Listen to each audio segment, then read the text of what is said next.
امانت داری تو یہ ہے کہ حضرت امام اعظم ابو حنیفہ قدس سرہ العزیز جب آپ کسی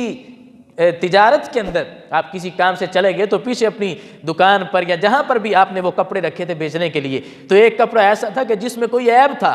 تو آپ نے کہا کہ میں تو اب جا رہا ہوں، تو میرے بعد جس کو بھی یہ کپڑا بیچو تو بتا کر بیچنا کہ اس کے اندر یہ فلاں عیب ہے اور اس کی وجہ سے قیمت میں کمی آ گئی ہے۔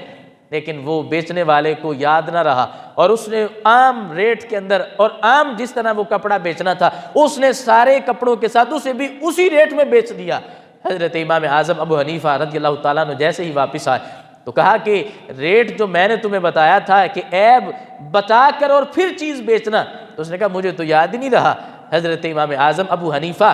وہ کتنا ریٹ لگا ہوگا اس کپڑے کا، یا جو کمی آنی تھی تو ایسا ہوتا، مثال کے طور پر عیب کی وجہ سے 100 روپیہ کم ہونا تھا، وہ پیچھے دکاندار نے اسے وصول کر لیا، تو آپ وہ 100 روپیہ نکال کر صدقہ کرتے کہ چلو یہ وہ قیمت آئی ہے کہ جو میری چیز کی بنتی نہیں تھی۔ حضرت امام اعظم ابو حنیفہ نے فرمایا اب چونکہ عیب والے سودے کی قیمت بھی میری ساری آج کی جمع پونجی کے اندر آ گئی ہے، آپ نے اس دن کی جتنی کمائی تھی ساری اللہ کے راستے میں صدقہ کر دی تھی کہ میں کیسے ایسی کمائی کو رکھوں۔ یہ ہے امانت داری اور تقویٰ کے لحاظ سے ان کی پرہیزگاری۔